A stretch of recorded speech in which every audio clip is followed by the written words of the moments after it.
What's up, guys? Today's day 174 on our journey to 2000. I didn't have much time to study yesterday because it was my brother's graduation, but we're just gonna get straight into a game today and see how it goes. I guess we'll go into the Vienna. What? Why am I versing a 9? Why am I versing a 967? Okay, I think I accidentally so I played an unrated game with the students before I started recording this video, because I tutor chess too. And I guess this is unrated because of that. So this will just be an instructive video, I guess. And today I'm really busy too, so I'm not gonna have time really to record again. So I think this will be fun. This will be cool. This will be instructive for how to play against, if you're around 900, 1000 rated, then you could see kind of the differences between our two levels. Now, why did I play like this? This is called the Vienna Gambit. When someone brings the knight here, you gambit the pawn, let it get taken, because you're going to get a very full center, and a lot of times you can just push the knight away right away, and it has nowhere to go. It's a very common idea to push center pawns and push knights away, and that's just the idea. Like, that's why center pawns are so cool and strong, because knights usually come out to these areas. Anyway, this move, actually, d6, I see a lot of people play. And as a result to d6, like as a response, there's a couple of different things. I don't think this is like that great though, and I don't recall the best moves, but I might play knight f3 here. The idea behind knight f3 is that if he takes, we take control of the center. We're going to take this pawn back most likely. The other idea is that we stop the queen from coming to h3 and checking our king, which could be annoying. And now we're going to play d4. If he attacks, we attack his knight and make it run around, basically. If it's forced to go backwards, that's good for us. And if he comes forward, we have ways of dealing with that. Maybe h3. Maybe we move our knight, have some discovered attack later on. But probably recovering this pawn first is important to develop another piece. So far, our opponent is playing pretty well. I don't know how he's a 900 rated player. Maybe actually better, or maybe he's just playing like a 900. I don't know. But so far, this is pretty good. Because if we take here, and he takes, we could take with the queen, and we're probably fine. But like, there's no big stuff going on here, I think. I'm kind of curious. We're in the middle of a game, but okay, this person's highest rating was 1000. Looks like they haven't played in a long time. Looks like they play a lot of rapid games that unrated. Kind of weird, but let's see what he did. So okay, so this is the first move that looks a little weird to my eyes, which might be completely wrong. Maybe it's a fine move. Queen e7. I don't see it much because you're blocking in your bishop, so that doesn't really make sense to me. I guess he's trying to put more pressure here. We have bishop d2 to prevent, anything going on there. And again, this bishop is just blocked in, so that's what makes me think this is kind of a weird move. We're going to come here, we're going to castle probably. So let's just do that. Now, looking back, maybe bishop g5 was... No, I don't think that was better. Never. Because this still hangs. Okay, so finally we see the potential to push this pawn forward. Now here we have to be a little careful, because if we push this pawn forward, it's actually not great. I was talking about how the center pawn push could be good. In this case, there's just too much going on, right? If we push this pawn forward, his knight could come forward. We would just take it. If we push it forward and the knight takes, just take it. If we, well, maybe actually it is good pushing it forward. If we push it forward and the knight comes to b4, then our bishop is getting attacked. So actually, maybe a clever move, or I'm missing something. Also, bishop g5 is starting to look better, because if we could pin this to the queen like he's pinning our knight to the queen, that could be good. Now, he is actually targeting this pawn, because we can't take back, we would lose our queen. So castling looks good, but we lose the center pawn. And to be honest, attacking the knight might be good. Now again, if we attack the knight and the knight comes forward, he has eyes on this. We can just castle He takes, we take back, and I think the game continues. So we're gonna do that. Of course, every pawn move creates space and attacks and defends different things. So this pawn move no longer looks here. You know, maybe e5 was a better move down the road, just to have more pressure here. I'm not sure. But this forces the knight. Yeah, you see the knight's going to come in, and now we could castle. He could take. We just take. And our king is super open, but like, I don't know. For some reason, it looks fine to me. Another option is going queen d2. If he takes, we take back. He takes. Then we could castle. That's almost the same thing, but the difference is the bishop has to move out of the way, and our queen is on d2, maybe. Although castling seems better, actually. No, I'm dumb. Castling seems better. So we're just going to castle here. We also get out of any annoying tricks over here, where the queen pins us. Our opponent is playing pretty well, though. They're playing really well. Or maybe, I don't know. Okay, so now we could kick away the bishop. But because our opponent castled on the other side of the board, that's like really weird. Super weird. Actually, I'm not sure what I want to do here. Moving the king away from this diagonal is always an idea, potentially. Pushing this pawn is another idea. The thing is, if we push the pawn, I think he's pretty much forced to take. And then it looks like our king is very weak. Very, very weak. So I think I want to move my queen somewhere. Maybe d2. Maybe bring the knight back. Maybe we could even bring the knight back right now. And the idea behind this move is just to try to neutralize all of these annoying pieces. For example, if takes, takes, takes, takes, and our king is a little weird looking, but we have the rook g3 and we should be okay. So let's do that. I want to keep the bishop pair. Let's see what happens. Oh, also let me go back to full screen so you guys could see the time and everything normally. I just thought the funny thing is half of the stuff I'm saying might be completely wrong if I just missed something. But like, for example, maybe castling queenside was better. I don't know. Might have. Another interesting thing here is if he takes, we don't have to take back with the queen. We could take it back with the bishop. Well, maybe not, because then we do blunder this. Okay. So he takes here. I think we actually blundered.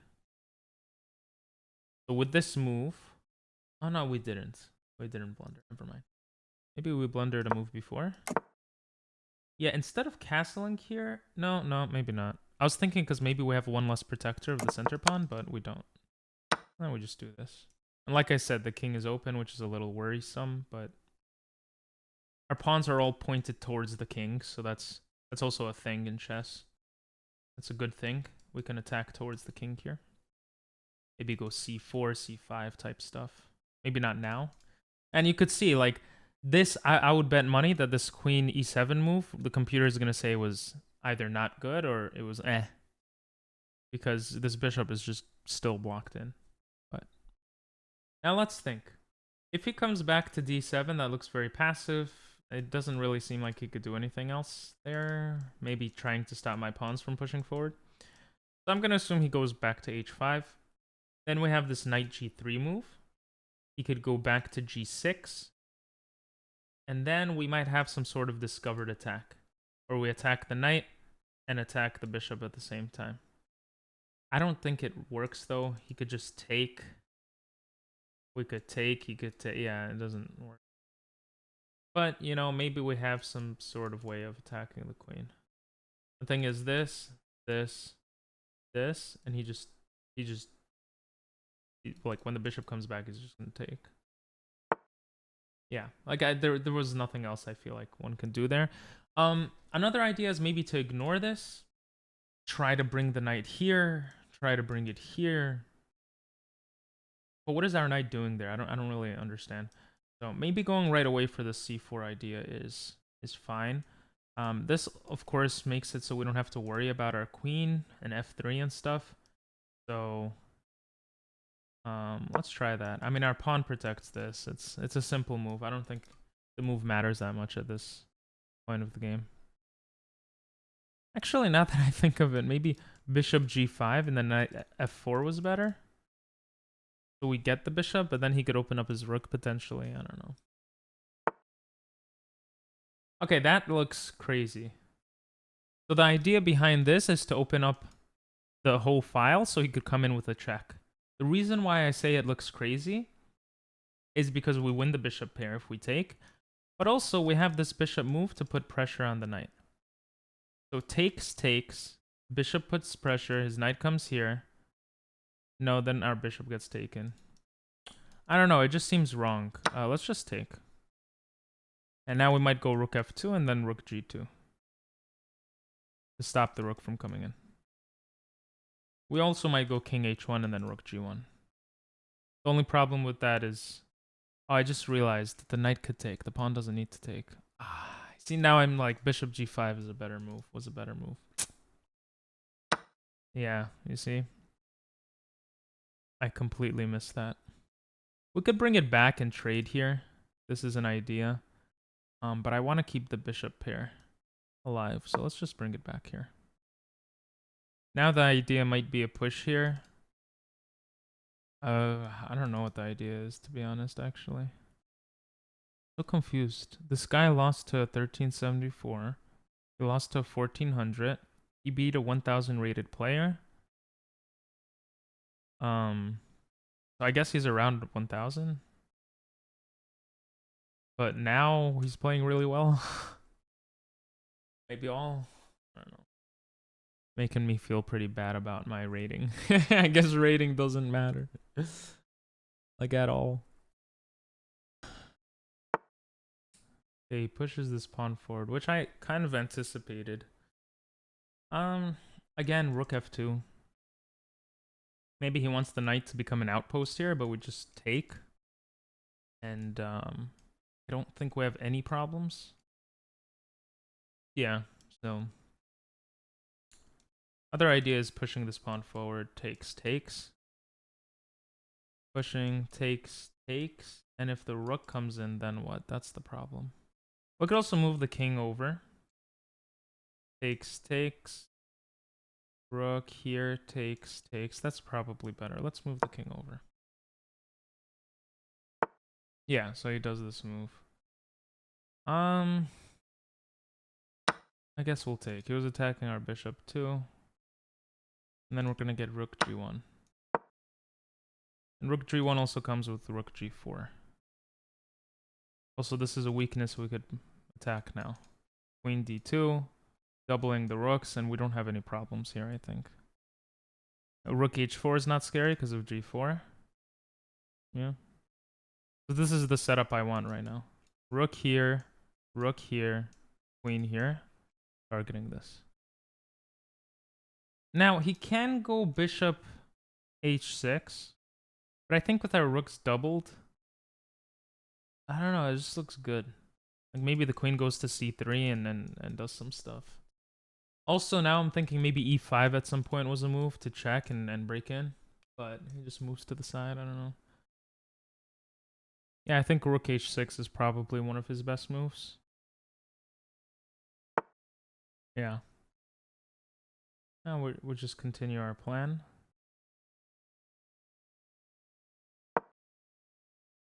Be honest, our bishop is kind of useless on d3.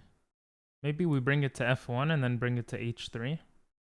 This could be an interesting set of moves. If he develops the rook, we just bring our queen to g1. Yeah, this guy's not playing like a 900. I don't know. 900 would have blundered a lot more by now. This move looks a little weird, but let's do it. I know I said I wanted to go rook d2. I don't like the idea of this passed pawn coming in. So, like now he could bring the rook here. He could bring the rook here. So if takes, he takes with the bishop possibly, or with the queen. We trade everything. The good thing about our position, which makes me think we're winning, is that these pawns are very weak. There's no way to protect these pawns with other pawns. Whereas for us, this is the weak thing. Okay, so you see he's trying to connect them. If we were to take here, he takes, and that's not... Yeah, this guy's playing really well. Rook... I don't know what to play here. I mean, we could do this. be honest, I didn't really see that. I just saw it now. But we could come here. Threatening to check, then check, then check, then check. That actually looks really good, so let's just do it. The idea is if he just takes the rook here, we can check. We can check. We can check. And this leads to a checkmate. We could leave the rook hanging. If I calculated that correctly. Yeah, that leads to a checkmate. Wait, no it doesn't. Now he has this escape square. Then we take like this. It's really bad for black. So I didn't even see that move, but that's probably the best move. I don't even know if you could stop this like next set of like 5 moves that are really crazy.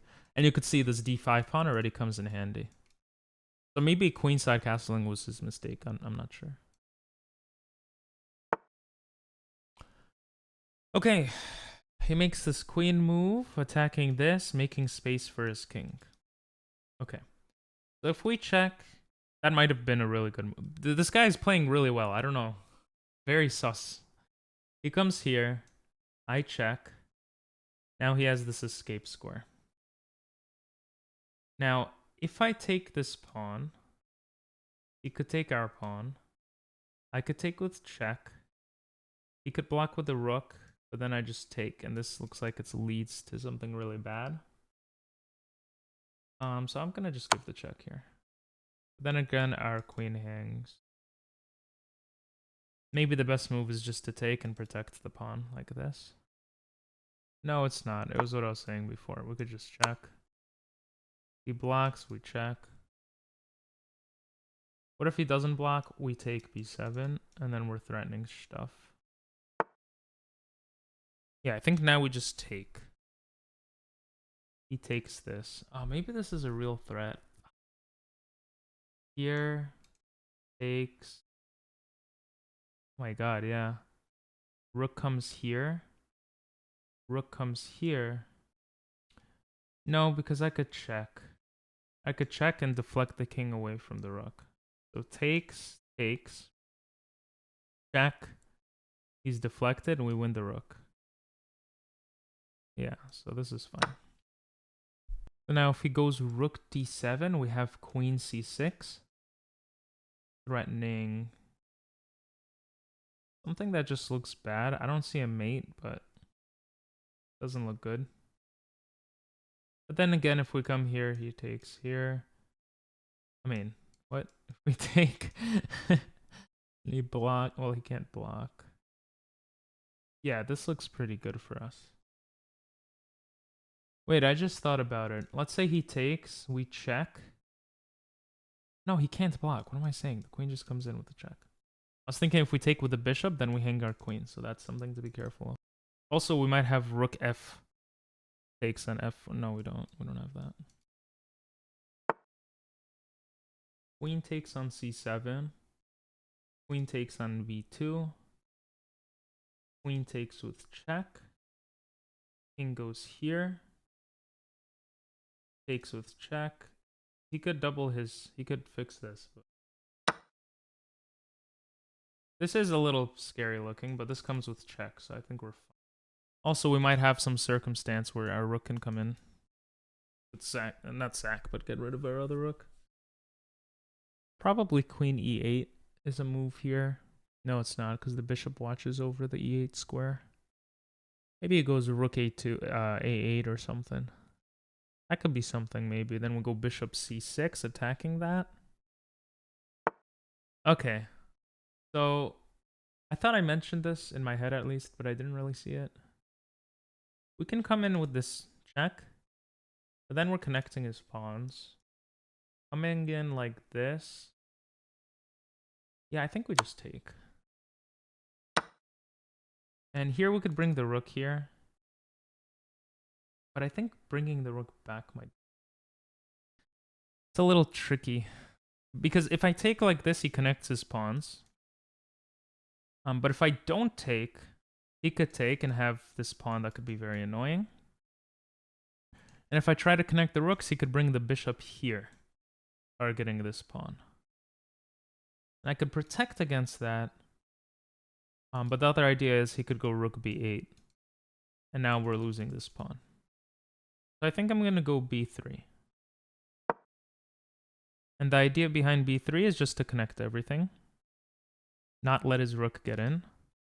And just take advantage of how sporadic his pawns are around the board. Now, again, the biggest thing I dislike about this is it allows this passed pawn to come forward, but it should be okay. If it comes forward, his bishop can't watch it. His rook doesn't have an easy way to get there. Yeah, it's just... And our king could become active trying to stop it. So, okay. So, rook g1. Nope. Rook f1 to force the bishop to stay there. This can be an idea. So, let's do it. I think we're totally fine here. Our pawn can come here. Everything here would be... what am I saying? This wouldn't be protected. Oh, no. Yeah. This was the point. I go a4. I go c4. All my pawns are protected. He has no pawns to get rid of this side of the board. They're all on light squares. Right? So this was done purposefully to go against this bishop. We could go h3. Our king can become active. Maybe g2 was a better move earlier on, possibly. The only reason I say that is because if he goes f3, our king is stuck in the corner, but I mean, not our rook is watching f3, so it doesn't matter. Yeah, we could go h3. We could bring the king closer. We could probably even just walk our king all the way up. And then maybe we bring our king to f3 and then kind of ignore this side of the board, go rook a1 and just try to make a queen. But yeah, this doesn't matter. This was the whole idea. His rook is useless, right? Maybe his best move is rook g8 and trying to break through here, but we have h3, and the second that this bishop doesn't look at this pawn, we take it. So he might go for trading pieces here. I don't know. We might also go here, takes, and then bring the king up. But you could see, I mean, he creates space for his rook like this. So just bring the king here and then continue our plan. Go rook a1 or something. Because our opponent has like no moves to make. Unless he breaks this open and tries to bring his rook here. Which is a possibility. So what we're gonna do, I mean, is his king trying to come here? Wow, that's actually kind of clever. Bro, this guy is not a 900 rated player. What? But don't we have b4 now? And then b4 fixes everything. The only thing is, if his bishop finds a way in, that can be annoying, but I think we're okay here. Like, how did this guy find this stuff? Also, bishop c6 looks kind of funny. Okay. We could go a5. We go h4. I think honestly we could even break through already. c5 takes. I mean, the bishop can come here. Our rook could come here. His rook can come here. We can take. He can move. He can take. I don't know. Maybe it's better not to do all that. Let me think of this plan again. h4, g5, takes. King moves here. I can't even break through with the king here. But maybe I push for this. This could be an idea. Very weird. Of course, a5 is totally fine right now. His bishop is far from our stuff. So I'll go rook a1. I mean, this bishop is doing nothing. He's just defending this pawn. So if he comes here, there might also be a case for rook f2 and then go to a2. Difference being that we're not on the dark squares for some annoying attack, discovered attack. Really? Really? There's no way you're finding these moves. What, bishop comes to h4? Is this the idea? To be honest, I don't really get that though. I don't really get. I mean, rook a1, this. Like really? How do you find these moves? I want to go rook a1. Okay, so the reason why I don't want to go a6 is because the king can come in. That's literally like the only reason. That being said, maybe we go rook b1, and after this, then we go a6. Let's see what he does. How about that? Let's see what he does. Because this move is met with just taking the pawn. Like he gains access to f2. God, really? Okay. Trying to push on this side. Maybe that wasn't smart. Maybe we should have brought the rook here first. Yeah, because now he has this. We have this, though. This pawn is really good. For example, if this line opens up and he brings the bishop to h4, he can't check with somehow because we have the pawn protecting. So I really like this pawn here. I don't want to move it forward. The ideas here are simple. Takes, push, check, here. Okay, pawn, takes. Said I don't want to push it, but I might have to. Bro, what? We have 3 pawns and this is still like annoying. Why? Push, takes, check, here. Push, and he has this passed pawn he's trying to do stuff with. That makes sense. I'm just gonna assume this is too strong. I think that's a fair assumption. Like check, takes, pawn push, then what? It doesn't matter. Like I don't think this is fast enough. Check, takes, push. Check with the rook. Okay, yeah, he's definitely not winning with that move. We're just gonna check here. His pawn is too slow. He moves here, we check, we make a queen, that's it. Jesus. Why was this guy giving me so much trouble? I wonder if making a knight... There's no checkmate like that, never mind.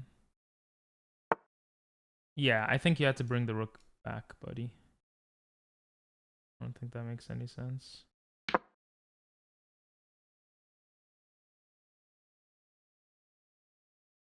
This is pretty brutal.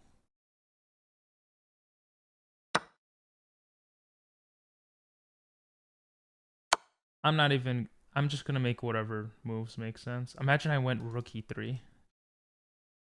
This is just terrible. This is a checkmate. I'm not saying he's terrible. I'm just saying it's a terrible position for my opponent. Why does he still have moves? He comes here, we could even win the rook. Yeah, why are you still playing? What's the purpose here? I don't know why it's frustrating me so much. This. That's mate. No, it's not. Now I want to find a quick mate. But whatever.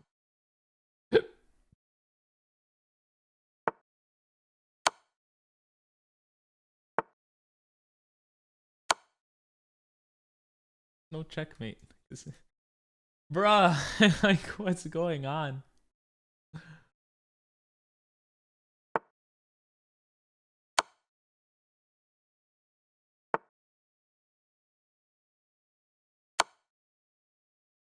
Just get checkmated. Jesus. You have one move. Oh my god.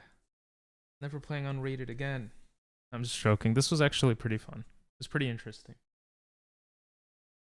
I'm very curious to see the game review. Finally. Jesus Christ. Moment of truth.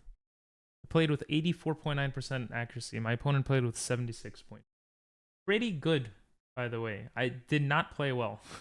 I had 4 mistakes and other stuff. Okay, so let's go through this position. This was all fine. This was all opening moves. This bishop move was not the best. Okay, I guess the idea here is you're pushing this. You're stopping d5. If he does that, we just take. Okay. So, okay, I mean, we played more defensively here. Yeah, why did we do that? We did that because of this. We saw takes. Takes doesn't make sense. What I didn't realize is that by castling, if he were to take, we have this threat. So even though he's down a pawn, we have so much activity, it doesn't matter. And I think the other idea is, let's say he does something random, we have this winning the queen. Actually, doesn't really win the queen, but it does win the queen. Maybe. But let's say he plays something like this. Then we have queen e2. Okay, the idea, it seems like, is that we're just putting a lot of pressure on the position. Actually, this is already a lost game. I didn't see this idea. Instead, I pushed this pawn forward, creating the hole, but I was okay with this. Okay. My best move was bishop e3 instead. Bringing the bishop back to defend the pawn. It's hard to go back in chess, especially with bishops. Anyway, I come back. Yeah, I'm just not playing good chess. I thought it would be interesting with this open, semi-open file. It wasn't. d2 was a good idea for me initially. I think the idea here is that that our king is more protected. I don't know. Yeah, I did not play this well. Okay, so I found the right moves here. I think the difference between weaker players and stronger players is just the ability to find stronger moves. Like you saw, once I saw that my king could take this pawn, I noticed how good of a position I had. And he played good moves, but he couldn't... This was winning just from here. And yeah, I was kind of right to play it this way. And I guess I was worried for no reason.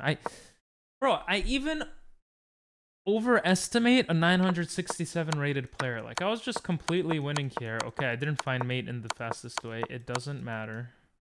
I wasn't looking for it. I just saw it's obviously a mate. But, like, there's this idea that comes in mind, I feel like, where if you miss, at least this is how I feel. If I have 4 mistakes and 2 misses, and okay, we looked at what they were. One of the misses was a checkmate in 2 instead of in 4. That doesn't really matter. But it gets in your head. It gets in my head. So you verse a 967 rated player as a 1700 rated player, and it takes that long to checkmate, it could feel bad. Even though if you look at the bar here, which let me show you guys, I was pretty much winning or neutral the entire game. Right? So if I was even a stronger player than I am, this would never dip down, right? I wouldn't have made those 2 or 4 mistakes. Jesus, 4 mistakes. So it's like these interesting concepts in chess which plays with your head. Because when I verse a 2000 rated player and I beat them, it makes me feel like, wow, I could beat a 2000 rated player. And I might make them feel shitty because they're like, I just lost it, you know? So it's like this idea of rating going in our head. But at the end of the day, I think the differences are that a stronger player, at least until a certain point, understands more concepts, which allows them with intuition to get into better positions. And even if they make mistakes, they'll make less of them. I think that's basically the idea. Like, for example, when he made this rook move, he didn't see this queen attack. And I didn't really see it either until after I made the move. But I knew that there was some weakness here because he castled queenside, right? And I had that in the back of my mind a bit earlier. And I knew taking there would be good and probably put me in an advantageous position. It was like, it's very interesting. I will say he still played really, really well for a 1000 rated player. Maybe I'm discounting 1000 rated players too much. Maybe they're very good. But I guess I was just able to find more tricks, and that's what allowed me to win the game. For example, there's this intuition that builds in me that says when he tries to fight on the other side of the board, it feels like it's a little too late. I was still worried. That's a thing. I overestimate. I get too worried. I don't believe in myself enough, I guess. I don't know. But here I was like, this must be winning. Because, like, how are you going to stop this? There's no checkmate threat from your side. I didn't have to think critically about this side of the board because my king could easily get to safety and I don't need to worry about this promotion. Now that being said, I do think I did analyze it a bit more. For example, if he pushed here, I would have stopped and I would have thought. But if I continued with my plan here, this is what I was worried about. Stupid me, because I'm like stupid. I forget my rook is watching the queen. So it doesn't even matter if he pushes the. It's like, it's so funny. It's I don't know. That was an unrated game, you know. But if you guys enjoyed, if you thought this was interesting, obviously we're not going to be trying to play unrated games here. That was just an accident, and I thought it would be cool to just play through. I think it was. It kind of has. It leads me to better understanding myself. That's what's cool about chess. It could do that sometimes. But if you watched this far, say 967 in the comments. That's this guy's rating, and I don't think he cheated. Obviously, in the game I was like, that's sus. That's sus. Maybe I don't know, underestimate and overestimate lower rated players sometimes. I have no idea. I hope you guys enjoyed. Have a great one. See you next time. Bye bye.